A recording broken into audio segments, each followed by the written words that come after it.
പക്ഷെ കല്യാണം ഒരു അത്ര വലിയ മോശമുള്ള കാര്യം എനിക്ക് തോന്നുന്നില്ല. ഒരു സപ്പോർട്ടിന് എപ്പോഴും ഒരു വുമൺ ആവശ്യമാണ്. ഞാനവള് തമ്മിൽ എപ്പോഴും അടിയാണ്. പക്ഷെ എനിക്ക് അവളാണ്ട് പറ്റില്ല, അവൾക്ക് ഞാനല്ലാണ്ട് പറ്റുമില്ല. അമ്മയൊക്കെ പുറത്തി മുട്ടിയിട്ടുണ്ട്. എന്നെ ബോർഡിങ് വരെ കൊണ്ടാക്കാൻ നമ്മൾ പ്ലാൻ ചെയ്താണ് ശല്യം സഹിക്കാൻ. യങ്ങർ സിസ്റ്റർ എന്ന് പറയാൻ പറ്റില്ല, ഷീസ് മൈ ബേബി. കാര്യത്തായിരിക്കും അടി ഉണ്ടാക്കുന്നത്. ഇപ്പം എല്ലാം കണ്ടോണ്ടിരിക്കുന്ന എല്ലാ ആങ്ങളമാർക്കും പെങ്ങളമാർക്കും റിലേറ്റ് ചെയ്യാവുന്നേ ഉള്ളൂ. വലിയ ഹൈറ്റ് ഇല്ലാന്ന് വിചാരിച്ച് ഞങ്ങൾ ചാടിയതാണ്. അപ്പം ഞങ്ങൾ രണ്ടുപേരും മുങ്ങിപ്പോയി. എന്തോ അതിന് ആരോന്നും ഇഷ്ടമുണ്ടെന്ന് മരിച്ചില്ല. എനിക്ക് ഒരുപാട് ഫ്രണ്ട്സ് നഷ്ടപ്പെട്ടിട്ടുണ്ട്, പല നല്ല ഫ്രണ്ട്സ് നഷ്ടപ്പെട്ടിട്ടുണ്ട്. മിസ്അണ്ടർസ്റ്റാൻഡിങ് ഉണ്ടായി കഴിഞ്ഞാൽ ഒരിക്കലും നമ്മുടെ അടുത്ത് ആരും ചോദിക്കില്ല. ഞങ്ങൾ ഉറക്കം വളരെ കുറവാണ്. ലൈക്ക് ഞങ്ങൾ സംസാരിച്ചിരിക്കും, അല്ലെങ്കിൽ ഡ്രൈവ് ചെയ്തെങ്കിലും ഡ്രൈവിന് പോകും. ഈ ഗേൾ ഫ്രണ്ടിനെ എപ്പോഴാണ് നമ്മൾ വൈഫായിട്ട് ആക്സെപ്റ്റ് ചെയ്യുന്നത്? ഞങ്ങളത് എന്നെ എക്സ്പെക്ട് ചെയ്യണം. സമയമുണ്ടല്ലോ, സമയമുണ്ട്. ഇപ്പൊ എന്റെ പെങ്ങളുടെ കല്യാണം റീസെന്റ് ആയിട്ട് കഴിഞ്ഞുള്ളൂ. സോ അടുത്ത സദ്യ സദ്യയാണ്, നമുക്ക് നോൺ വെജ് ആവാൻ പോലെ. കുഴപ്പമില്ല, ഞാൻ കഴിക്കും. ആളിപ്പോൾ പഠിച്ചുകൊണ്ടിരിക്കുന്നത് current. She's doing her studies. ഇപ്പോൾ പഠിത്തം കഴിഞ്ഞിട്ട് നമുക്ക് പയ്യെ സമയമുണ്ടല്ലോ, രണ്ടുപേരെ ലൈഫ് ഒന്ന് എക്സ്പ്ലോർ ചെയ്യട്ടെ. അപ്പോൾ അത് കഴിഞ്ഞിട്ട് എക്സ്പ്ലോർ ചെയ്തിട്ട് പതുക്കെ കല്യാണം കഴിക്കും. എക്സ്പ്ലോർ ചെയ്താൽ അവള് പഠിക്കാനുള്ള ചെറിയ കുട്ടിയല്ലേ. അപ്പോൾ അതുകൊണ്ട് പഠിച്ച് കഴിഞ്ഞിട്ട് പിന്നെ എനിക്കും എൻ്റെ ചില കാര്യങ്ങളൊക്കെ ഉണ്ട്, എല്ലാം സോർട്ട് ഔട്ട് ചെയ്തിട്ട് കല്യാണം കഴിക്കാന്ന് ഓർത്തു. വെറുതെ ഒന്നുമല്ലോ, കല്യാണം കഴിച്ചിട്ടില്ലല്ലോ. കല്യാണം കഴിക്കാതെ കല്യാണം കഴിക്കാൻ നിർബന്ധിച്ചുകൊണ്ടിരിക്കുന്നത്. ഇപ്പൊ കല്യാണം കഴിച്ചൊരു ഇന്റർവ്യൂ ലൈക്ക് ഒരു ആങ്കർ ആണെങ്കിൽ സ്വഭാവമായിട്ട് കല്യാണം കഴിക്കേ വേണ്ട, അല്ലെങ്കിൽ പയ്യെ കല്യാണം കഴിച്ചാൽ കിട്ടുന്നത്. പക്ഷെ കല്യാണം ഒരു അത്ര വലിയ മോശമുള്ള കാര്യമായിട്ട് എനിക്ക് തോന്നുന്നില്ല. Like if you find the right person, life അടിപൊളിയായിരിക്കും. പിന്നെ ബാച്ചലർ ലൈഫും മാരീഡ് ലൈഫും രണ്ട് സൈഡാണ് ഒരു കോയിൻ്റെ. സോ എൻ്റെ കൂട്ടത്തിൽ എനിക്ക് തോന്നുന്നത് ഞാനും എൻ്റെ വേറൊരു ഫ്രണ്ട്, എൻ്റെ ബെസ്റ്റ് ഫ്രണ്ട്, ഞാനും മാത്രമേ കല്യാണം കഴിക്കാത്തുള്ളൂ. ഇപ്പൊ കല്യാണം കഴിച്ച എല്ലാവരും എൻ്റെ അടുത്ത് പറയുന്നത് കുറച്ചൊക്കെ ഇങ്ങനെ നടന്നോട്ടോ, കുറച്ചൊക്കെ കഴിച്ചില്ല. പക്ഷെ ചിലർ പറയും like it's A wonderful feeling, കല്യാണം കഴിച്ചോളാൻ പറയും. സോ ഞാൻ എന്തായാലും തീരുമാനിച്ചു എന്തായാലും കല്യാണം കഴിക്കുള്ളൂ. ലൈക്ക് എന്തായാലും we should definitely need A partner. ഞാൻ പണ്ട് എല്ലായിടത്തും ഞാനിങ്ങനെ സിഗ്മ കളിച്ചു തരുന്ന ഒരു വ്യക്തിയല്ല. ഞാൻ എല്ലായിടത്തും പറയുന്ന അറിയാം, ലൈക്ക് വി നീഡ് ലൈക്ക് ഒരാണാണെങ്കിൽ ഒരാണിന് എപ്പോഴും ഒരു like they need A woman in their life. അല്ലാണ്ട് ലൈക്ക് ലൈഫ് ഓക്കെ ആവില്ല എന്നല്ല, ഒരു സപ്പോർട്ടിന് എപ്പോഴും ഒരു വുമൺ ആവശ്യമാണ്. ഒരു ഏജ് വരെയും ഒരു അമ്മയോ പെങ്ങളോ ഉണ്ടാവും. അത് കഴിഞ്ഞാൽ പിന്നെ like obviously you need A girl friend, ഒരു വൈഫ്. പക്ഷെ ചിലർ പറയാറുണ്ട് വണ്ടിയെ മാത്രം പ്രണയിച്ചു. ഞാൻ അങ്ങനെ വ്യക്തിയല്ല കേട്ടോ. Like I love my woman and I love my cars. Woman or car എന്ന് ചോദിച്ചാൽ എന്താ പറയാ? ഒബിയസ്ലി വുമൺ എന്ന് വെച്ചാൽ your girlfriend or car, അത്രേ ചോദിക്കുന്നുള്ളൂ. ഇപ്പൊ അത് കുടുംബകലത്തിനുള്ള വഴിയാണ്. അങ്ങനെ ലൈക്ക് എന്റെ ഗേൾ ഫ്രണ്ടും വണ്ടിനെ പറ്റി അങ്ങനെ വലിയ കാര്യമായിട്ട് അറിയാൻ പാടില്ല. പക്ഷെ എന്റെ ഒപ്പം കൂടി പിന്നെ വണ്ടികൾ എന്താണെന്നുള്ള പഠിച്ചു തുടങ്ങി, അവളുടെ ഇൻട്രസ്റ്റുകൾ മാറി തുടങ്ങി. ഞാൻ എന്ത് കാര്യം ചെയ്താലും ലൈക്ക് എല്ലാവർക്കും ലൈഫിൽ പല സിറ്റുവേഷൻ ഉണ്ട്. സോ എൻ്റെ വണ്ടികളെല്ലാം കൊടുത്തൊരു സിറ്റുവേഷൻ എനിക്ക് ലൈഫിൽ ഉണ്ടായിരുന്നു. ആ സമയത്ത് എൻ്റെ ലൈഫിൽ ഇവിടെ ഉണ്ടായിട്ടുണ്ട്. So she supports me in every situation. So I love her. Okay, അപ്പോൾ ഏത് ഏജിലാണ് നിങ്ങൾ കണ്ടുമുട്ടിയത്? എവിടെ വെച്ചാണ് കണ്ടുമുട്ടിയത്? ഒരു 2 years ആയിട്ടുണ്ടാവും. 2 years? ഓക്കെ. ആ 2 yearsൽ ആരാ ആദ്യം പ്രപ്പോസ് ചെയ്തേ? ഞാനാ.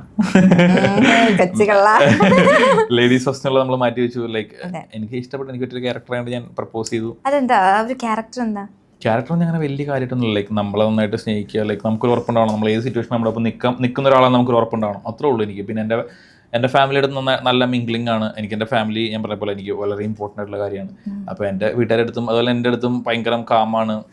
പിന്നെ എന്തോ എനിക്ക് ഭയങ്കര വീഡിയോസ് കണ്ടിരുന്ന ഗേൾ ഫാൻസിന് ഇതൊരു അടിയായി. അങ്ങനെ ഫാൻസ് ഒന്നുമില്ല, ഫാൻസ് അല്ല. കാരണം കാണുന്ന മനസ്സിലായി ഞാനൊരു ഒട്ടും അപ്രോച്ചബിൾ ആയിട്ടുള്ള പേഴ്സൺ അല്ല. ഇവൻ ഞാൻ സംസാരിക്കുമ്പോൾ തന്നെയാണ് അല്ല അങ്ങനെയല്ല, ലൈക്ക് എന്നെ കാണുമ്പോൾ തന്നെ ഞാൻ ഒട്ടും അപ്രോച്ചബിൾ ആയിട്ടുള്ള പേഴ്സൺ അല്ല. ഞാൻ ഈ പറഞ്ഞ പോലെ എന്താ പറയുക പൂക്കിയൊന്നുമല്ല. അതുകൊണ്ട് പൊതുവെ ഒബിയസ്ലി ആവുമല്ലോ. നമ്മൾ ഒരു സ്ഥലത്തെങ്കിലും ലൈക്ക് നമ്മൾ കുറച്ച് കാമാവണം. അപ്പം ഒബിയസ്ലി അവിടെയാണ്. പക്ഷെ ബാക്കിയുള്ള അടുത്ത് ഞാൻ സംസാരിക്കുമ്പോൾ എല്ലാവരും വിചാരിക്കും ഞാൻ ഭയങ്കര ദേഷ്യപ്പെട്ട അല്ലെങ്കിൽ ഭയങ്കര സീരിയസ് ആയിട്ട് സംസാരിക്കണതാണ്. പക്ഷേ എൻ്റെ ടോൺ ഇതാണ്, ഞാൻ ഇങ്ങനെ സംസാരിക്കണേ.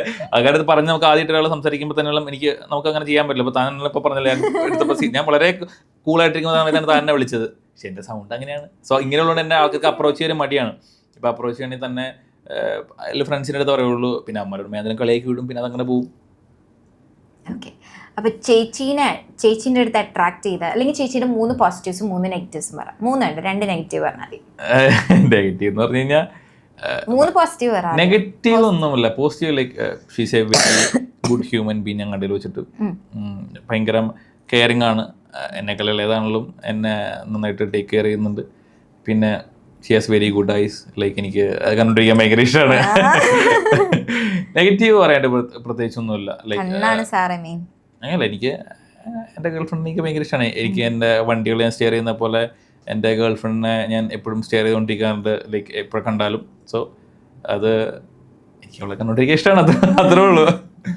സോ നമ്മള് ഇപ്പം ചേട്ടന് നോക്കുവാണെങ്കിൽ അടിപൊളി കോസ്റ്റ്യൂം ഇട്ടൊക്കെയാണ് വന്നിട്ടുള്ളത്. അപ്പൊ നമുക്ക് ഈ കോസ്റ്റ്യൂം വർത്ത് എന്ന് അറിയാൻ ആഗ്രഹമുണ്ട്. കോസ്റ്റ്യൂം വർത്ത് എന്നൊക്കെ പറഞ്ഞു കഴിഞ്ഞാൽ ഇതിപ്പോ പെങ്ങള് റീസെന്റ് UK വന്നപ്പോ എനിക്ക് ക്യൂട്ടായിട്ടുള്ള സോക്സ് ഒക്കെ ഭയങ്കര ഇഷ്ടമാണ്. അത് എന്റെ അപ്പിയറൻസ് ആയിട്ട് ചേരില്ല. അങ്ങനല്ല, അവളെന്റെ എൻ്റെ അനീത്തിയാണ്. പക്ഷെ അവളെനിക്ക് ഇങ്ങനെ എന്തെങ്കിലും ക്യൂട്ട് സാധനങ്ങൾ ഉണ്ടെങ്കിൽ എനിക്കത് വാങ്ങിച്ചുകൊണ്ട് വരും. അപ്പം എനിക്ക് അവള് ഇതുപോലെ ഈ പശുവിൻ്റെ പ്രിൻ്റൊക്കെ ഉള്ള ഒരുപാട് സാധനങ്ങൾ എനിക്ക് വാങ്ങിച്ചിടുന്നുണ്ട്. അപ്പം ആ കൊടുത്തിട്ടുണ്ടോ സോക്സ് നേരിടണോ ഇതിന് എത്ര അറിയാമെന്ന് എനിക്കറിയില്ല. പിന്നെ ഒരു ഷർട്ട് പെപ്പെ ജീൻസിൻ്റെ എനിക്ക് തോന്നുന്നു അരൗണ്ട് 4,000 വരെയായിരിക്കും. ജീൻസ് ഇതുപോലെ തന്നെ പെപ്പെ ജീൻസിന് തന്നെയാണ്, അതിനും ഒരു 4,000 വരെയായിരിക്കും. പിന്നെ shoe watch like Armani exchange ആണ്, അതിന് എത്ര കോസ്റ്റ് ഞാൻ ഓർക്കുന്നില്ല. പിന്നെ എല്ലാം EMI ആണ്. മാസത്തിൽ EMI. ഞാൻ സാധാരണക്കാരാണ്. എനിക്ക് എൻ്റെ ഒരു വണ്ടി EMIയിലാണ്. പിന്നെ എനിക്ക് രണ്ട് പേഴ്സണൽ ലോണും ഉണ്ട്. ബാക്കിയൊന്നും EMIയിലല്ല. ഏകദേശം എത്ര വേണ്ടി ഒരു മാസം കഴിഞ്ഞു പോകണമെങ്കിൽ? EMI തന്നെ ഏകദേശം ഒരു 70 അടുത്ത് EMI ഉണ്ടാവും. 70-80 അടുത്ത് EMI ഉണ്ടാവണം. EMI എടുത്തൊരാളെന്നുള്ള രീതിക്ക് ഇപ്പൊ ഇത്രയും EMI എടുക്കുന്നത് നല്ലതാണെന്ന് നമ്മളെ കൊണ്ട് അഫോർഡ് ചെയ്യാൻ പറ്റുമെങ്കിൽ എടുക്കാം. നമ്മളോട് അഫോർഡ് ചെയ്യാൻ പറ്റില്ല ഒരിക്കലും എടുക്കില്ല. ലൈക്ക് ഭയങ്കര ഒരു ഇതാണ്. പിന്നെ ഇൻട്രസ്റ്റ് റേറ്റ് ഒക്കെ നോക്കുക. ചില കാര്യങ്ങൾ നമ്മൾ നടത്താൻ വേണ്ടി ഭയങ്കര ഇൻട്രസ്റ്റ് റേറ്റിലൊക്കെ പോയി എടുക്കും. ഇപ്പോൾ ഫോർ എക്സാമ്പിൾ ഇപ്പോൾ ഫോണൊക്കെ എടുക്കുന്നുണ്ട്. ഐഫോൺ ഭയങ്കര ഒരു വികാരമുള്ള സംഭവമാണല്ലോ. വികാരം എന്ന് പറഞ്ഞാൽ സാധാരണക്കാർക്ക് ഭയങ്കര ഡ്രീമാണ്. ഞാനും ആദ്യമേ ഐഫോൺ പോയി എടുത്ത് ഭയങ്കര ആഗ്രഹിച്ചു പോയി എടുത്തതാണ്. അപ്പോൾ ഇപ്പോഴും ആൾക്കാർക്ക് എടുക്കുന്ന ഭയങ്കര ഡ്രീമുണ്ട്. ഞാൻ യൂസ് ചെയ്യുന്ന ഐഫോൺ തന്നെയാണ് കേട്ടോ. അപ്പോൾ പലരും ഭയങ്കര ഇൻട്രസ്റ്റ് റേറ്റിലൊക്കെ പോയി എടുക്കാറുണ്ട്. അപ്പോൾ നമ്മളെപ്പോഴും കാര്യം EMI പർച്ചേസ് ചെയ്യുമ്പോൾ ഇൻട്രസ്റ്റ് റേറ്റ് ഒക്കെ നോക്കുക. പിന്നെ ഇൻട്രസ്റ്റ് റേറ്റ് ഇല്ലാണ്ട് ചില കാർഡുകളൊക്കെ ചെയ്ത് അതൊക്കെ ശ്രദ്ധിക്കാൻ ശ്രമിക്കാം. അവസാനം പാടുപെടും നമ്മൾ. ഇപ്പോൾ സംസാരിച്ചതിൽ എനിക്ക് തോന്നുന്നു കുറേ വട്ടം ചേട്ടൻ പറഞ്ഞൊരു കാര്യമാണ് പെങ്ങള് എന്നുള്ളത്. അപ്പോൾ എനിക്ക് തോന്നുന്നു ഭയങ്കരമായിട്ടൊരു ബോണ്ടിങ് ഷെയർ ചെയ്യുന്നതാണ് പെങ്ങളായിട്ട്. പെങ്ങളെ ചേട്ടൻ എന്താ വിളിക്കാറ്? ഞാൻ ചക്കര. ചേട്ടൻ എന്താ വിളിക്കാറ്? ചേട്ടനാണ് വിളിക്കാറ്. നിങ്ങൾ രണ്ടൊരു തല്ലു പിടിക്കാറുണ്ടോ? ഒബിയസ്ലി ഈ സോഷ്യൽ മീഡിയ കാണുന്ന പോലെയല്ല. ലൈക്ക് ഞാനവള് തമ്മിൽ എപ്പോഴും അടിയാണ്. പക്ഷെ എനിക്ക് അവളാണ്ട് പറ്റില്ല, അവൾക്ക് ഞാനല്ലാണ്ട് പറ്റുമില്ല. ഇപ്പോൾ ചെറുപ്പത്തിൽ തന്നെയാണെങ്കിലും ഞങ്ങൾ ഒരുപാട് കണ്ട അടിയാന്നു. ലൈക്ക് എപ്പോഴും അടിയാന്നു. അമ്മയൊക്കെ പൊറുത്തി മുട്ടിയിട്ടുണ്ട്. എന്നെ ബോർഡിങ് വരെ കൊണ്ടുപോക്കാൻ നമ്മൾ പ്ലാൻ ചെയ്താണ് ശല്യം സഹിക്കാണ്ട്. ഇപ്പം തന്നെയാണെങ്കിലും അവൾ ലണ്ടനാണ്. അപ്പോൾ അവൾ നാട്ടിൽ നിന്ന് പോണ സമയത്തൊക്കെ എനിക്ക് ചെറിയ ബുദ്ധിയുണ്ടായിരുന്നു. പിന്നെ അവളെ നാട്ടിൽ മാറി കഴിയുമ്പോൾ എനിക്ക് പറ്റാണ്ടായി. ലൈക്ക് ഞാൻ ഒരാഴ്ച ഒന്നും വീട്ടിൽ നിന്നില്ല. ഞാൻ മാറി നിൽക്കുക. കാരണം വീട്ടിൽ നിന്ന് അവളുടെ പ്രസൻസ് ഭയങ്കരമായിട്ട് ഫീൽ ചെയ്യും. അവൾ വീട്ടിലില്ല. കാരണം വീട്ടിലെ ഏറ്റവും ആക്റ്റീവായിട്ടുള്ള പേഴ്സൺ എൻ്റെ അനീത്തിയാണ്. ഭയങ്കര ആക്റ്റീവാണ്. ഭയങ്കര എന്താ പറയുക, ഭയങ്കര ലവിങ് ആണ്. ഭയങ്കര അലമ്പായിട്ടുള്ള വ്യക്തിയാണ് വീട്ടിൽ. അപ്പോൾ അവൾ പോയി കഴിഞ്ഞപ്പോൾ വീട് ഭയങ്കര സൈലൻ്റ് ആയിപ്പോയി. ഇപ്പോൾ അവളുടെ കല്യാണം അശ്വിനത്. ഇപ്പോൾ അവളുടെ കല്യാണം ഒരു 2-3 days മുന്നേ അവളുടെ കല്യാണമായിരുന്നു. എങ്ങനെയുണ്ട് ഇപ്പോൾ വീട്? ഇപ്പൊ വീട്ടിലുണ്ട്. കല്യാണം കഴിച്ച് ഞാൻ 3 ദിവസം വീട്ടിൽ നിന്നിട്ടാണല്ലോ പോകുന്നത്. ഇപ്പൊ വീട്ടിലുണ്ട്. ഇന്ന് വീട്ടിൽ തിരിച്ചു അവിടെ നിന്ന് ഇന്റർവ്യൂ ഞാൻ പോകുന്നത്. അവിടെ നിന്നാ ഞാൻ മിങ്ങിപ്പൊട്ടി പോകുന്ന അങ്ങനെയല്ല. ലൈക്ക് എനിക്ക് എൻ്റെ അനിയത്തിയെ പോലെ, എനിക്ക് എൻ്റെ മോളെ പോലെയാണ് എനിക്ക് എൻ്റെ ചക്കര. സോ ഞങ്ങൾ തമ്മിൽ എത്ര അടി ഉണ്ടാക്കിയാലും കണ്ടു കഴിഞ്ഞാൽ ഞങ്ങൾ എന്തെങ്കിലും കാരണം അടി ഉണ്ടാക്കും. ഇപ്പൊ ഞങ്ങളൊരു 2 മണിക്കൂർ ഒരുമിച്ച് ഞങ്ങൾ ഇടിയ. ഇപ്പൊ കല്യാണത്തിനുള്ള ഞങ്ങൾ ഒരുപാട് ഇടി വെച്ചു. പക്ഷെ at the end of the day she's my younger sister എന്ന് പറയാൻ പറ്റില്ല. She's my baby. അപ്പൊ എനിക്കവളെ ഭയങ്കര ഇഷ്ടമാണ്. ഏറ്റവും വേസ്റ്റ് അടി എപ്പോഴായിരുന്നു? എന്ത് കാര്യത്തിലായിരുന്നു? സിമ്പിൾ കാര്യങ്ങളൊക്കെ ആയിരിക്കും. ഞങ്ങൾ തമ്മിൽ അങ്ങനെ വലിയ മറ്റേ ആഭ്യന്തര കാര്യങ്ങളൊന്നുമില്ല. ചെറിയൊരു കാരണം മതി. അവളെന്തെങ്കിലും പറയാം എനിക്ക് ട്രിഗറാവും, ഞാൻ എന്തെങ്കിലും പറയാം അവൾക്ക് ട്രിഗറാവും. ഞങ്ങൾക്ക് രണ്ടും ഭയങ്കര ഷോർട്ട് ടെമ്പേർഡായിട്ടുള്ള പേഴ്സണാണ്. എനിക്ക് അവൾക്ക് ചെറിയ സ്വഭാവമാണ്. രണ്ടുപേർക്കും ഭയങ്കര ദേഷ്യമാണ്. അവളെ ഒന്ന് പറഞ്ഞാൽ രണ്ടാമത്തെ തള്ളണ സ്വഭാവമുണ്ട്. അപ്പോൾ ഈ പറഞ്ഞ പോലെ ചുമ്മാ എന്തെങ്കിലും പറയും. നമ്മൾ ചുമ്മാ ഇരിക്കും. ചിലപ്പോൾ സിനിമ കൊണ്ടിരിക്കുമായിരിക്കും, ചിലപ്പോൾ എന്തെങ്കിലും സംസാരിക്കുകയായിരിക്കും. ചുമ്മാ എന്തെങ്കിലും പറഞ്ഞു കഴിഞ്ഞാൽ എനിക്ക് ദേഷ്യം വരും. അവൾക്ക് അങ്ങനെ ഞങ്ങൾ ചുമ്മാ ഒരു കാര്യത്തായിരുന്നു അടി ഉണ്ടാക്കുന്നത്. ഇപ്പം എല്ലാം കണ്ടോണ്ടിരിക്കുന്ന എല്ലാ ആംഗളമാർക്കും പെങ്ങളമാർക്കും സുഖമായിട്ട് റിലേറ്റ് ചെയ്യാവുന്നേ ഉള്ളൂ. കാരണം നമുക്ക് ഒപ്പമുള്ളപ്പോൾ തല്ലിക്കൊല്ലാൻ തോന്നും. പക്ഷെ വൺസ് അവർ നമ്മൾ കെട്ടിച്ചു വിട്ട് കഴിഞ്ഞാൽ നമുക്ക് ആ ഒരു ഭയങ്കര ഒരു നഷ്ടപ്പെട്ട ഫീലാണ്. നമുക്ക് ഇനി ഒരിക്കലും നമ്മുടെ സ്വന്തമല്ല അവൾ, വേറൊരു വീട്ടിലേക്ക് കയറി പോകുന്നൊരു പെൺകുട്ടിയാണ്. അപ്പം നമുക്ക് അവളുടെ അടുത്തുള്ള ഫ്രീഡം കുറച്ച് കുറയുക. സോ ഇത് കണ്ടുകൊണ്ടിരിക്കുന്ന എല്ലാ ആങ്ങളമാരുടെ അടുത്തും പെങ്ങളമാരുടെ അടുത്തും എനിക്ക് ഒരു കാര്യം പറയാനുള്ളൂ. പെങ്ങന്മാരുടെ അടുത്തും നിങ്ങൾ ഒരുമിച്ചുള്ളപ്പോൾ മാക്സിമം നന്നായിട്ട് മാക്സിമം സ്നേഹിക്കുക.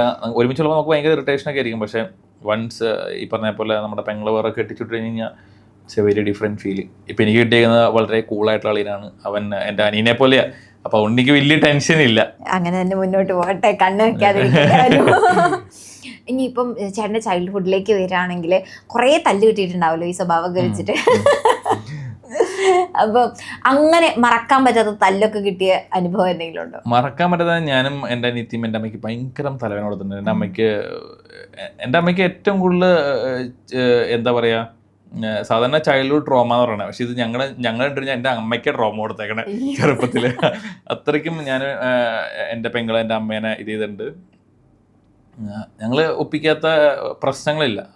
ഞാൻ ഏറ്റവും കൂടുതൽ സ്കൂളിലൊക്കെ വള്ളിയിൽ ഒപ്പിച്ചുകൊണ്ടിരുന്നത്. കാരണം അവൾ നന്നായിട്ട് പഠിക്കുമെന്ന്, ഞാൻ ഒന്നും പഠിക്കില്ല. എല്ലാ സമയം സ്കൂളിൽ വരാനേ സമയമുള്ളൂ. പിന്നെ പറഞ്ഞ പോലെ ഞങ്ങൾ ഇത്തിരി ഉൾപ്രദേശം താമസിച്ചുകൊണ്ടിരുന്നത്. അപ്പോൾ അവിടെ അടുത്ത് പുഴയൊക്കെ ഉണ്ടായി. ഒരുപാട് ഞാനും അനിയത്തിയും പുഴയിൽ വെള്ളം കയറിയ സമയത്ത് കുളിക്കാൻ പോയി. അപ്പോൾ വലിയ ഹൈറ്റ് ഉണ്ടില്ല എന്ന് വിചാരിച്ച് ഞങ്ങൾ ചാടിയതാണ്. അപ്പോൾ ഞങ്ങൾ രണ്ടുപേരും മുങ്ങിപ്പോയി. എന്തോ ഇതിന് ആരോ ഒന്നും രക്ഷിച്ചുകൊണ്ടൊന്നും മരിച്ചില്ല. അതുപോലെ തന്നെ മഴയൊക്കെ പെയ്യുമ്പോൾ ഇത്തിരി മലയോര പ്രദേശമായിട്ട് ഇടിമിന്നലൊക്കെ ഭയങ്കര അടിക്കും. അപ്പോൾ എപ്പോഴോ ഇതുപോലെ 4ലൊക്കെ പഠിക്കുന്ന സമയത്താണ് എപ്പോഴോ ഞാൻ ഇറങ്ങി മഴയത്ത്. എനിക്ക് മഴ ഉണ്ട് കഴിഞ്ഞാൽ ഞാൻ ഹൈപ്പറും. വെള്ളം എനിക്ക് ഭയങ്കര ഹൈപ്പറാണ്. എനിക്ക് വെള്ളത്തിൽ ചാടുന്ന മഴയൊക്കെ എനിക്ക് ഭയങ്കര ഇതാണ്. ഞാൻ മഴയത്ത് അവിടെ പോയി നിന്ന് കുളിച്ച് കഴിഞ്ഞാൽ 2 തവണ പറഞ്ഞു. ഞാൻ പറഞ്ഞിട്ട് കേട്ടില്ല. അമ്മ ഒരു കല്ലെടുത്തിട്ട് എറിഞ്ഞ് വീഴ്ത്തിട്ട് പിന്നെ അകത്തേക്ക് എടുത്തോണ്ട് പോയി. അതുകൊണ്ട് വളരെ മോശമായൊരു വ്യക്തിയായിരുന്നു ഞാനും എൻ്റെ അനിയത്തിയും. അമ്മയ്ക്ക് സമാധാനം കൊടുത്തിട്ടില്ല ഞങ്ങള് പല കാര്യങ്ങളാണല്ലോ. സ്കൂളിൽ പോകുമ്പോൾ എനിക്ക് ഭയങ്കര മടിയാണ്. ഇപ്പൊ നന്നായോ? ഇപ്പൊ നന്നായെന്ന് തോന്നുന്നു. ഇപ്പൊ സ്കൂളിൽ പോകുന്നില്ലോ, അതുകൊണ്ട് നന്നായെന്ന്. എന്നാലും പല പല ജില്ലകളിൽ പല പല കേസുകൾ ഉണ്ടോ? അങ്ങനെയൊന്നുമില്ല. നമ്മള് എന്താ പറയാ, അമ്മയ്ക്ക് ഇപ്പോഴും വിചാരം ഞാൻ ഇപ്പോഴും എനിക്ക് 5 വയസ്സുള്ളൂ 6 വയസ്സുള്ളൂ. അതെല്ലാ അമ്മമാർക്കും അങ്ങനെ തന്നെയാണ്. നമ്മൾ എത്ര വലുതായാലും നമ്മളിപ്പോഴും ചേർത്താണ് അമ്മമാരെ. ഞാനിപ്പോഴും പുറത്ത് പോയിട്ട് ഉമ്പൂണെ പെയ്യത്തില്ല അമ്മ വിളിക്കും. എവിടെയാ? കാരണം ഞാൻ ചിലപ്പോൾ വേറെ സ്ഥലത്തൊക്കെ ആയിരിക്കും, വേറെ ജില്ലയിലോ വേറെ ഈ പറഞ്ഞ പോലെ സ്റ്റേറ്റിലൊക്കെ ആയിരിക്കും. നമ്മൾ ചിലപ്പോൾ പറയേണ്ട എനിക്ക് പറയേണ്ട സ്വഭാവമുണ്ട്. അത്രയല്ല സ്വഭാവമല്ല എനിക്കറിയാം. പക്ഷെ അത് സാഹചര്യം കൊണ്ട് അല്ലെങ്കിൽ ആരും വിളിച്ചു കഴിഞ്ഞാൽ ഞാൻ അന്നേരം നോക്കില്ല. ഞാൻ എന്നാൽ പോവാന്ന് പറയും, പോവും. അപ്പം അന്നേരം അമ്മ ഒരു 9 മണിയാകുമ്പോഴേക്കും വിളിച്ചിട്ട് പറയും. എല്ലാ വീട്ടിൽ നടക്കുന്ന സിനേറിയാണിത്. അച്ഛ ഇത് അറിഞ്ഞിട്ടില്ല കേട്ടോ, അച്ഛ അറിഞ്ഞാൽ പ്രശ്നമാവും. അച്ഛൻ അറിഞ്ഞിട്ട് ചിലപ്പോൾ TV കണ്ടോണ്ടിരിക്കും, അല്ലെങ്കിൽ ഫോൺ വിളിച്ചിട്ടിരിക്കും. അപ്പം അമ്മ ഇങ്ങനെ പറയും. ഇപ്പോഴും അമ്മയ്ക്ക് ഞാൻ എന്ന് പറഞ്ഞാൽ അമ്മയ്ക്ക് ഭയങ്കര ടെൻഷനാണ്. എത്ര ഇതാണെങ്കിലും മക്കൾ എത്ര വലുതായാലും അമ്മമാർക്ക് ആ ഒരു സംഭവം ഉള്ളതാണല്ലോ. അതൊക്കെ വളരെ വൈകിയാണ് നമ്മൾ റിയലൈസ് ചെയ്യുന്നത്.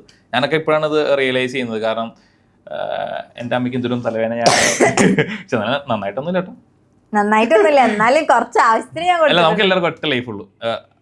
മാക്സിമം എൻജോയ് ചെയ്തിട്ടുണ്ട്. മാക്സിമം എൻജോയ് ചെയ്യണം. നമ്മൾ റിഗ്രറ്റ് ഉണ്ടാകാൻ പാടില്ല ലൈഫിൽ.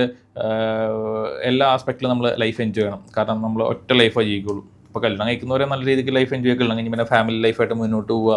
അപ്പോൾ എല്ലാ ആസ്പെക്റ്റിലും നല്ല രീതിയിൽ ലൈഫ് എൻജോയ് ചെയ്യുക. ഞാൻ എനിക്കറിയാവുന്നൊരു അങ്ങനെ പറയാറ്. മാക്സിമം എൻജോയ് ചെയ്യുക. മാക്സിമം എന്താ പറയുക, ടൈം സ്പെൻഡ് ചെയ്യുക ഫാമിലിയുടെ ഒപ്പം. ഫാമിലി ടൈമാണ് ഏറ്റവും ഇമ്പോർട്ടൻറ്റ് ടൈം. നമ്മളൊരു കല്യാണം കഴിച്ച് കഴിഞ്ഞാൽ പിന്നെ ഫാമിലിയുടെ ഒപ്പം നമ്മൾ ടൈം സ്പെൻഡ് ചെയ്യുന്ന ഒരു ലിമിറ്റേഷൻ ഉണ്ട്.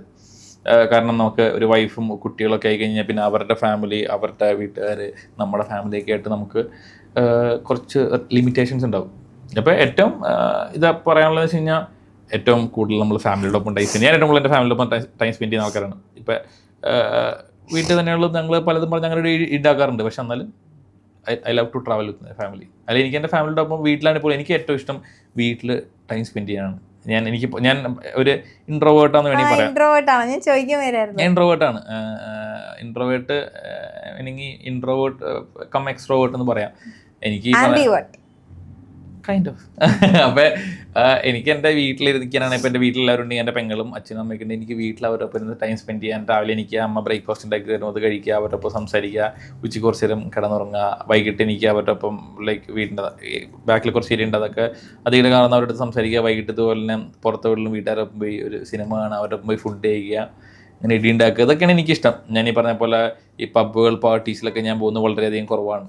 അത് എനിക്കെന്തോ ലൈക്ക് ഒരുപാട് ക്രൗഡിനോട് എനിക്ക് താല്പര്യം കുറവായതുകൊണ്ടാണ് കേട്ടോ. ഇപ്പം എനിക്ക് പലരും ഇപ്പം എനിക്കറിയാവുന്നവരാണ് എന്നെ പലരും കല്യാണത്തിന് വിളിക്കാറുണ്ട്. പക്ഷെ ഞാൻ പോകാറില്ല. കാരണം അത്രയും വലിയ ക്രൗഡായതുകൊണ്ട് നമുക്കറിയില്ല. എന്നെ അത്രയും ക്ലോസ് ആയിട്ടുള്ള വിളിച്ചാൽ മാത്രമേ ഞാൻ പോകാറുള്ളൂ. എനിക്ക് വളരെ ക്ലോസ് ആയിട്ടുള്ളൊരു ഫ്രണ്ട് സർക്കിളാണ് ഉള്ളൂ. കാരണം എനിക്ക് വലിയൊരു ഫ്രണ്ട് സർക്കിൾ ഇല്ല. വളരെ ക്ലോസ് ആയിട്ടുള്ള വിരലെണ്ണാൻ പാകത്തിനുള്ള ക്ലോസ് സർക്കിളാണ് എനിക്കുള്ളൂ. അവരെല്ലാവരും എൻ്റെ വിളിച്ചു കഴിഞ്ഞാൽ എന്തിനും ഓടി വരുന്ന കുറച്ച് എന്തിനും ഓടി ഇപ്പം എൻ്റെ എന്താവശ്യങ്ങളിലും എനിക്ക് വിളിച്ച ഓടി വരുന്ന വിശ്വാസമുള്ള ആൾക്കാരാണ്. നമ്മുടെ ഒരു സംഭവം എന്ന് വെച്ച് കഴിഞ്ഞാൽ നമുക്കൊരു അച്ചീവ്മെൻറ്റ് ഉണ്ടായി കഴിഞ്ഞാൽ നമ്മുടെ ഫ്രണ്ട്സിന് അത് സന്തോഷിക്കണം. ഇപ്പം ഞാൻ പറഞ്ഞാൽ ഇപ്പോൾ താൻ എൻ്റെ ഫ്രണ്ടാണ്, like if you are my friend, എനിക്കൊരു അച്ചീവ്മെൻറ്റ് ഉണ്ടായി കഴിഞ്ഞാൽ ഞാൻ സന്തോഷിക്കും. കാരണം എന്താ വെച്ച് കഴിഞ്ഞാൽ ഇപ്പോൾ ഒരു സ്ഥലത്ത് പോയി എനിക്ക് പറയാൻ പറ്റും, എടാ എൻ്റെ ഫ്രണ്ടാ അത്, ഇന്ന ആൾക്ക് ഇന്നൊരു സംഭവം കിട്ടി, അപ്പോൾ നീ അത് കണ്ടായിരുന്നോ എന്ന് ചോദിക്കുന്ന ഒരു വ്യക്തിയാണ് ഞാൻ. കാരണം ഒരിക്കലും എൻ്റെ ഫ്രണ്ടിൻ്റെ അച്ചീവ്മെൻറ്റിലോ അല്ലെങ്കിൽ അവരുടെ ഗ്രോത്തിലോ ഒരിക്കലും ഞാൻ ഈഗോ അടിക്കാറില്ല. കാരണം നമ്മുടെ സർക്കിൾ ഗ്രോ ആകുമ്പോഴാണ് നമുക്കൊരു ഗ്രോത്ത് ഉണ്ടാവുള്ളൂ. ഞാൻ അങ്ങനെ വിശ്വസിക്കുന്ന ഒരു വ്യക്തിയാണ് കേട്ടോ. കാരണം നമ്മളിപ്പോൾ ഒരാളൊരു സംഭവം ചെയ്ത് നമ്മൾ അവനത് ചെയ്തു എന്ന് ഒരിക്കലും വിചാരിക്കില്ല, അവനത് എങ്ങനെ ചെയ്തു എന്ന് നമ്മൾ ചിന്തിക്കണം. അങ്ങനെ ചിന്തിച്ച് കഴിഞ്ഞാൽ നമ്മുടെ നാട്ടിലെ പകുതി പ്രശ്നങ്ങളിൽ നിന്ന് പല ഫ്രണ്ട്സ് നമ്മൾ, എനിക്ക് ഒരുപാട് ഫ്രണ്ട്സ് നഷ്ടപ്പെട്ടിട്ടുണ്ട്. അത് പലതും മിസ്അണ്ടർസ്റ്റാൻഡിങ്ങിൻ്റെ പുറത്താണ്. അത് പല നല്ല ഫ്രണ്ട്സ് നഷ്ടപ്പെട്ടിട്ടുണ്ട്. മിസ്അണ്ടർസ്റ്റാൻഡിങ് ഉണ്ടായി കഴിഞ്ഞാൽ ഒരിക്കലും നമ്മുടെ അടുത്ത് ആരും ചോദിക്കില്ല. ഒരാൾ ഇതാണ് ഒരാളുടെ അടുത്ത് മാത്രം പറഞ്ഞിട്ട് വിശ്വസിക്കും. ഇപ്പം നമ്മൾ 3 പേരിരിക്കുക, അപ്പോൾ ഒരാളുടെ സൈഡിൽ നിന്ന് മാത്രം കേട്ട് അയാൾ വിശ്വസിക്കും, നമ്മുടെ അടുത്ത് ചോദിക്കില്ല. അപ്പോൾ ആ സർക്കിളും കട്ടായി പോകും. പിന്നെ കുറേ ആളുകൾക്ക് ശേഷം സത്യങ്ങളൊക്കെ അറിഞ്ഞ് കഴിയുമ്പോൾ ചിലപ്പോൾ ആൾ തിരിച്ചു വരുന്നത്. അപ്പോൾ എപ്പോഴും എന്തെങ്കിലും കാര്യങ്ങൾ ചിലരൊക്കെ തിരിച്ചു വന്നിട്ടുണ്ട്. കാരണം ഈ പറഞ്ഞ പോലെ ഇപ്പം എൻ്റെ ക്ലോസ് ആയിട്ടുള്ള വ്യക്തി തന്നെയാണ് ഇയാളുടെ അടുത്ത് പറയണമെങ്കിൽ സ്വാഭാവികമായിട്ട് വിശ്വസിക്കും. നിന്റെ ഫ്രണ്ടാന്നില്ല, അപ്പം പറഞ്ഞാൽ എന്തിനു സത്യം ഉണ്ടെന്ന് ഈ തേർഡ് പേഴ്സൺ വിശ്വസിക്കുമല്ലോ. അപ്പം ഈ പറഞ്ഞ കാര്യങ്ങളൊക്കെ ട്രൂത്തൊക്കെ അറിഞ്ഞിടാൻ സമയം എടുക്കും. പിന്നെ ഞാനത് ബോധർ ചെയ്യാറില്ല. ഞാൻ ഇപ്പം എൻ്റെ അടുത്ത് വരുവാണെങ്കിൽ ഞാൻ ക്ലാരിഫൈ ചെയ്ത് കൊടുക്കും, ഇന്ന സംഭവമാണ്, ഇതാണ് ഞാൻ ക്ലാരിഫൈ ചെയ്ത് കൊടുക്കാറുണ്ട്. അപ്പോൾ എന്തെങ്കിലും മിസ്അണ്ടർസ്റ്റാൻഡിങ് ആരുടെ ഉണ്ടെങ്കിൽ സംസാരിച്ച് തീർക്കുക, നമ്മുടെ കയ്യിലുള്ള കാര്യങ്ങൾ പറയുക. അത്രയാണ് എനിക്ക് പറയാനുള്ളൂ. ഒരു സർക്കിള് ബ്രേക്ക് ആവാൻ ഭയങ്കര എളുപ്പമാണ്, പക്ഷെ അത് ബിൽഡ് ചെയ്യാൻ ഭയങ്കര ഇതാണ്. അപ്പോൾ എപ്പോഴും നമ്മുടെ സർക്കിൾ സ്ട്രോങ് ആക്കുക, നമ്മുടെ ഫ്രണ്ട്സിൻ്റെ ഗ്രോത്തിൽ എപ്പോഴും ഹാപ്പി ആവുക, അവരെ സപ്പോർട്ട് ചെയ്യുക. തിരിച്ചതുപോലെ നമുക്ക് സപ്പോർട്ട് കിട്ടും. നമ്മൾ എന്ത് കൊടുക്കുന്നോ നമുക്ക് തിരിച്ചിട്ട് കൊടുക്കും. ഓക്കെ. ഇപ്പം ചേട്ടൻ ഗേൾ ഫ്രണ്ടിനെ വിളിക്കുന്ന സമയത്ത് പറഞ്ഞിരുന്നു അവൾ എന്നെ കുറേ സപ്പോർട്ട് ചെയ്തിട്ടുണ്ട്, ഞാൻ ഒന്നും അല്ലാതായിപ്പോയ ഒരു അവസ്ഥയിൽ. ഒന്നും അല്ല, നമുക്ക് മെൻ്റലി ആവാം, അല്ലെങ്കിൽ പറഞ്ഞ പോലെ ഫിനാൻഷ്യലി ആവാം, പല കാര്യങ്ങളും നമ്മളൊന്നും അല്ലാവുന്നത്. ഈ പറഞ്ഞ പോലെ ചില സമയത്ത് നമ്മൾ മെൻ്റലി ഭയങ്കര ഡൗൺ ആവും. ചിലപ്പോൾ നമ്മൾ ആരെ മനസ്സിലാക്കാണ്ട് വരുന്നൊരു സിറ്റുവേഷൻ, നമ്മൾ പറയുന്ന കാര്യങ്ങൾ ചിലപ്പോൾ ആരും മനസ്സിലാക്കുകയില്ല. എല്ലാവർക്കും ഉണ്ടാകുന്ന സിറ്റുവേഷനാണ്. അപ്പം ആ സമയത്ത് നമ്മൾ എന്താ ഏതാന്ന് എപ്പോഴും മനസ്സിലാക്കുന്ന ഒരാൾ എപ്പോഴും ലൈഫിലുള്ള നല്ലതാണ്. അതാണ് ഞാൻ ഉദ്ദേശിച്ചത്. അല്ലാണ്ട് ഈ പറഞ്ഞ പോലെ ചിലപ്പോൾ ഫിനാൻഷ്യലി നമുക്ക് സപ്പോർട്ട് ചെയ്യാൻ പറ്റിയെന്ന് വരില്ല, പക്ഷെ ഒരു മെൻ്റൽ സപ്പോർട്ട് ഉണ്ടല്ലേ, മോറൽ സപ്പോർട്ട് അവർക്ക് തരാനുണ്ടെങ്കിൽ ലൈക്ക് നമുക്ക് എല്ലായിടത്തും കരകയറി വരാൻ പറ്റും. കരകയറി നമുക്കൊരു എന്താ പറയുക, ഒരു കോൺഫിഡൻസ് ഉണ്ടാവും. കോൺഫിഡൻസ് ആണ് എല്ലാം എന്ന് വിശ്വസിക്കുന്നുണ്ടോ? Confidence is the key. പക്ഷേ ലക്കും ഒരു പാട്ടാണ് അതിനകത്ത്. ഭാഗ്യം എന്ന് പറയുമല്ലോ. ഒരുപാട് പേര് കോൺഫിഡൻ്റ് ആയിട്ടും ഒരുപാട് ഹാർഡ് വർക്ക് ചെയ്യുന്ന ഒരുപാട് ആൾക്കാരുണ്ട്. ഇപ്പം സിമ്പിളായിട്ട് പറയുകയാണെങ്കിൽ നമ്മുടെ നാട്ടിലുള്ള ഒരു സംഭവം, ഞാൻ ആരെയും കുറ്റം പറയുന്നില്ല കേട്ടോ. പലരും പല സ്ഥലത്ത് പോയിട്ട് ഞാൻ ഇൻഫ്ലുവൻസർ എന്ന് പറയാറുണ്ട്. ഞാൻ ഒരിക്കലും ഒരു ഇൻഫ്ലുവൻസർ അല്ല, I M A content creator. ഞാൻ കോണ്ടന്റ് ഉണ്ടാക്കുന്ന ഒരു വ്യക്തിയാണ്. അപ്പോൾ ഈ പറഞ്ഞ പോലെ നല്ല നല്ല കോണ്ടന്റ് ചെയ്യുന്ന ആൾക്കാരെ ആരും അക്സെപ്റ്റ് ചെയ്യാണ്ട്, അതായത് പല പല മണ്ടത്തരം കാണിച്ച് ഫേമസ് ആവുന്ന പല ആൾക്കാരെയും ഇൻ്റർവ്യൂ ചെയ്യാറുണ്ട്. ഐ മീൻ ഞാൻ ആരെയും കുറ്റം പറയുന്നില്ല കേട്ടോ. അപ്പോൾ ഈ കഴിവുള്ള ആൾക്കാരെയൊക്കെ നമ്മൾ ഇതുപോലെ തന്നെ ഇൻ്റർവ്യൂ ചെയ്യുക, കൊണ്ടുവരിക, അവരുടെ കഴിവുകളൊക്കെ പുറത്തു കൊണ്ടുവരിക. കാരണം ഒന്നുമില്ലാത്ത ഒരുപാട് പേരൊക്കെ ഈ പറഞ്ഞ പോലെ പല ആർട്ട് വർക്ക് അല്ലെങ്കിൽ പല പല കാര്യങ്ങൾ ചെയ്യുമ്പോൾ അവർക്ക് ചിലപ്പോൾ വ്യൂസ് കിട്ടാറില്ല, റീച്ച് കിട്ടാറില്ല. അപ്പോൾ അങ്ങനെയുള്ളവരൊക്കെ ഈ ചാനലർ കൊണ്ടുവന്ന് കുറച്ചും കൂടി റീച്ച് ആക്കുകയാണെങ്കിൽ അവർക്കൊരു ഗ്രോത്ത് ഉണ്ടാവും. അതാണ് എനിക്ക് ഇതിനകത്ത് പറയണമെന്ന് തോന്നിയ കാര്യം. ഓക്കെ. അപ്പം പിന്നെ നമ്മൾ ആ ഒരു അൻവിൻ്റെ കേസിലേക്ക് വരികയാണെങ്കിൽ, കേസിലേക്കല്ല, നിങ്ങൾ ബോണ്ടിലേക്കാണ് ഞാൻ വരുന്നത്. നിങ്ങൾ എപ്പോഴും ഒന്നിച്ചു കൂടുമ്പോൾ ഇങ്ങനെ ഉറങ്ങാതെ ഇരിക്കുക എന്നുള്ളത് ഒരു ശീലമൊന്നുമല്ല. ലൈക്ക് ഏതൊരു ഫ്രണ്ട് സർക്കിൾ കൂടില്ല, മൻവിൻ്റെ മാത്രമല്ല, ലൈക്ക് ഏതൊരു ഫ്രണ്ട്സ് ഗ്രൂപ്പ് കൂടിയാലും നമ്മൾ വല്ലപ്പോഴൊക്കെയാണ് കൂടാറുള്ളൂ. കൂടുമ്പോൾ നമ്മൾ മാക്സിമം ഒരുമിച്ച് ടൈം സ്പെൻഡ് ചെയ്യും, മാക്സിമം രാത്രി സംസാരിച്ചുകൊണ്ടിരിക്കും. ലൈക്ക് ഞാൻ പറഞ്ഞില്ല, ഞങ്ങൾ എല്ലാവരും അങ്ങനെ തന്നെയാണ്. ലൈക്ക് ഇപ്പോൾ ഞങ്ങൾ ഫ്ലാറ്റിലാണെങ്കിൽ തന്നെ ഞങ്ങൾ സംസാരിക്കും. ഇപ്പോൾ എൻ്റെ ഏത് ഫ്രണ്ട്സ് വന്നാലും ഞങ്ങൾ പുറത്ത് പോകലും വളരെയധികം കുറവാണ്. അപ്പോൾ റൂമിലേക്ക് ഫുഡൊക്കെ ഓർഡർ ചെയ്യും, റൂമിൽ സംസാരിക്കും, ടൈം സ്പെൻഡ് ചെയ്യും. അപ്പോൾ കിടക്കുമ്പോൾ എന്തായാലും വെളുപ്പിന് ചിലപ്പോൾ 6 മണിയൊക്കെ ആവും. എന്നിട്ട് പിന്നെ എന്തെങ്കിലും പരിപാടി രാവിലെ 8 മണിക്ക് 2 മണിക്കൂർ സ്ലീപ്പൊക്കെ ഞങ്ങൾക്ക് കിട്ടാറുള്ളൂ. അപ്പോൾ അതൊരു ഫ്രണ്ട്സ് തമ്മിൽ നമ്മൾ ഉറങ്ങാണ്ടിരുന്ന് കഴിഞ്ഞാൽ ലൈക്ക് നമ്മൾ അത്രയും ടയേർഡ് ആവില്ല. ഐ മീൻ ഞാൻ ഇത് സയൻറ്റിഫിക്കലി ഒന്നും പറയണില്ല കേട്ടോ. ലൈക്ക് നമുക്ക് ഇഷ്ടമുള്ളപ്പോൾ നമ്മൾ ടൈം സ്പെൻഡ് ചെയ്യുമ്പോൾ നമ്മൾ കുറച്ച് ഉറങ്ങിയില്ല നമുക്ക് വലിയൊരു ബുദ്ധിമുട്ട് ഫീൽ ചെയ്യില്ല. അപ്പോൾ ഞങ്ങൾ എവിടെയൊക്കെ എൻ്റെ ലൈക്ക് ഞാൻ പറഞ്ഞില്ല, എനിക്ക് കുറച്ച് സർക്കിളുണ്ട്, ലൈക്ക് വെരി സ്മോൾ സർക്കിൾ. അപ്പോൾ അവരുടെ ഒപ്പം ഞങ്ങൾ എവിടെയൊക്കെ കൂടിയാലും ഞങ്ങൾ ഉറക്കം വളരെ കുറവാണ്. ലൈക്ക് ഞങ്ങൾ സംസാരിച്ചിരിക്കും, അല്ലെങ്കിൽ ഡ്രൈവ് ചെയ്തെങ്കിലും ഡ്രൈവിന് പോകും. ഇതൊക്കെയാണ് ഞങ്ങൾ ചെയ്യാറ്. അൻവിൻ്റെ ഒപ്പം ഷെയർ ചെയ്ത ഏറ്റവും ബ്യൂട്ടിഫുൾ ആയിട്ടുള്ള ഒരു മൊമെന്റ് ഏതാണ്? ലൈക്ക് എനിക്ക് തോന്നുന്നത് like is A very good person. Moment എന്ന് പറഞ്ഞു കഴിഞ്ഞാൽ like there are many moments അതിനകത്ത്. അയ്യോ, അങ്ങനെയൊക്കെ വെച്ച് ഞങ്ങൾ ഇതുപോലെ തന്നെ എല്ലാ ദിവസവും നല്ലതായിരുന്നു. ഈ പറഞ്ഞ പോലെ ഒരുപാട് ആൾക്കാരുണ്ടോ ഞങ്ങളുടെ ഒപ്പം. ഈ പറഞ്ഞ പോലെ തന്നെ ഞങ്ങൾ എല്ലാ ദിവസം ഉറങ്ങുമ്പോൾ ഒരു ടൈം ആവും, ഒരു 4 മണി 5 മണിയൊക്കെ ആവും. എല്ലാവരും ഞങ്ങൾ ഹോളിൽ തന്നെ കിടന്നുകൊണ്ടിരുന്നത്. ഞങ്ങൾ കൊച്ചിയിൽ ഇവിടെ നന്മാവണ്ണെന്ന ഫ്ലാറ്റാണ് നിന്നുകൊണ്ടിരുന്നത്. അപ്പോൾ അവിടെ അവിടെ അടിപൊളി പൂളുണ്ട്. അപ്പോൾ ഞങ്ങളൊരു 10 മണിയാകുമ്പോൾ എഴുന്നേക്കും, ഫുഡൊക്കെ ഓർഡർ ചെയ്യും, ഒരു 12 മണിയാകുമ്പോൾ കഴിക്കും, പൂളിൽ പോയി കിടക്കും. പൂളിൽ നിന്നൊരു 5 മണിയാകുമ്പോൾ എഴുന്നേറ്റ് വരും, പിന്നെയും വീട്ടിൽ റൂമിൽ വന്ന് കുറച്ച് നേരം കഴിക്കും, സംസാരിക്കും. ലൈക്ക് ഞാൻ ഭയങ്കര ഗെയിം കളിക്കുന്ന എനിക്ക് ഭയങ്കര ഗെയിമിനോട് ഇഷ്ടമാണ്. ലൈക്ക് ഞാൻ ഗെയിമിൽ ഭയങ്കര എക്സ്പേർട്ടല്ല ഒന്നുമില്ല. ഞാൻ ഫണ്ണിന് വേണ്ടി ഗെയിം കളിക്കുന്ന വ്യക്തിയാണ്. അപ്പോൾ ഞങ്ങൾ റൂമിൽ വന്ന് പ്ലേ സ്റ്റേഷനിൽ ഗെയിം കളിക്കും. പിന്നെ ഞങ്ങളൊന്ന് പുറത്ത് പോകും, ജസ്റ്റ് ഒന്ന് പുറത്ത് പോയി ഫുഡ് കഴിക്കും, ലൈക്ക് എവിടെയൊക്കെ പോകും, എന്തെങ്കിലും ഷോപ്പ് ചെയ്യും. ഇതൊക്കെ തന്നെ ഞങ്ങളുടെ ഡെയിലി പരിപാടി കൊച്ചിയിലുണ്ടാകുന്ന. So it was good. എൻ്റെ ഫ്രണ്ട്സിൻ്റെ ഒപ്പം സ്പെൻഡ് ചെയ്യുന്ന എല്ലാ ഇതും എനിക്ക് ഭയങ്കര ഇഷ്ടമാണ്. കാരണം it makes me more happy. ഇപ്പൊ അൻവിൻ എവിടെയാണ്? യുകെയിലാണ്. തിരിച്ചുപോയി.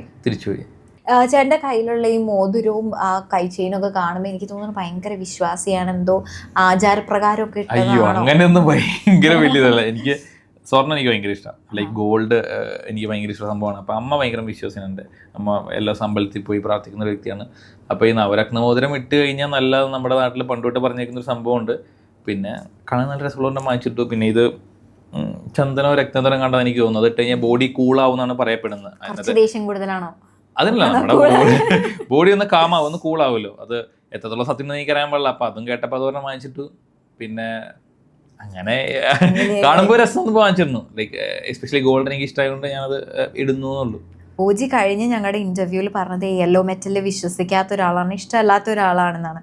പക്ഷേ ചേട്ടനായിട്ടുള്ള കമ്പനി ഇവിടെ യെല്ലോ മെറ്റൽ ഇഷ്ടപ്പെടുന്ന ഒരാളായിട്ടാണ്. അതെങ്ങനെ ആ ഒരു കോംബോ എങ്ങനെ വർക്കൗട്ടായി? അയ്യോ, എല്ലാവർക്കും അവരുടേതായിട്ടുള്ള കാര്യങ്ങളുണ്ടല്ലോ. ഇപ്പം ഞാൻ ഇഷ്ടപ്പെടുന്ന ആയിരിക്കില്ല ചിലപ്പോൾ താൻ ഇഷ്ടപ്പെടുന്നത് വേറെ. അപ്പം എല്ലാവർക്കും അവരുടേതായിട്ടുള്ള ഇഷ്ടങ്ങളുണ്ട്. എല്ലാവരെയും അവരുടേതായിട്ടുള്ള ഇഷ്ടങ്ങൾ ജീവിക്കാൻ വിടുക, അത്രേ ഉള്ളൂ. സിമ്പിളായിട്ട് നമ്മൾ ആരുടെയും പേഴ്സണൽ സ്പേസ് കയറിയിട്ട് വളാണ്ടിരിക്കുക. കാരണം എനിക്കിത് ഇഷ്ടമാണ്, തനിക്ക് വേറെ ഇഷ്ടമാണ്, അതൊക്കെ തൻ്റെ കംപ്ലീറ്റ്ലി പേഴ്സണൽ സ്പേസുള്ള കാര്യമാണ്. അതായത് ആർക്കും ചോദ്യം ചെയ്യാനുള്ള റൈറ്റ് ഇല്ല. ഇപ്പം തനിക്ക് ഇഷ്ടമുള്ള കാര്യങ്ങളെല്ലാം ഇടാം അല്ലേ. താൻ ഗോൾഡ് ഇഷ്ടപ്പെടുന്ന വ്യക്തിയാണോ? എന്താണ് എനിക്ക് ഇഷ്ടം? അങ്ങനെയല്ല, എനിക്ക് ഫാൻസി ജ്വല്ലറീസ് ആയിരിക്കും ഇഷ്ടം. പക്ഷേ ഗോൾഡ് എനിക്ക് വാങ്ങി വെക്കാൻ ഇഷ്ടമാണ്, ഞാൻ ഇടാറില്ല. എന്താണ് വാങ്ങി വെച്ച്? ടിപ്പിക്കൽ മല്ലു പാരന്റ്സിന്റെ സ്വഭാവമാണ് ഗോൾഡ് വാങ്ങിച്ചു കല്യാണത്തിന്റെ സമയത്ത് ഉപയോഗിക്കാൻ. അല്ലല്ല, ഗോൾഡ് കോയിൻസ്, ബിസ്ക്കറ്റ്സ് അങ്ങനെ. ബിസ്ക്കറ്റ് ഒക്കെ ഉണ്ട്, അതൊക്കെ പറയട്ടെ. എക്സൈസ് ഒക്കെ ഉണ്ടോ? ഇത് കട്ട് ചെയ്യണ്ടോ? ചേട്ടൻ MVD കൊണ്ടുപോകുമ്പോ എക്സൈസ് ആരും ഉണ്ട്. ഇപ്പൊ എവിടെ ഈ ബിസ്ക്കറ്റ് ഒക്കെ വാങ്ങിക്കുന്നത്? അതെ. ഓക്കെ ചേട്ടാ, thank you so much. Conscious അല്ല സമയത്ത്. ഞാൻ ചോദിക്കട്ടെ, ഈ കോസ്റ്റ്യൂം എത്ര വേർത്തുള്ളതാണ്? ഇത് എത്രയൊന്നും ഇല്ല. ഇതൊരു 1000 റുപ്പീസിന്റെ ജീൻസേ ഉള്ളൂ. ഇത് പിന്നെന്താ, ഇത് എവിടെ വാങ്ങിയേ?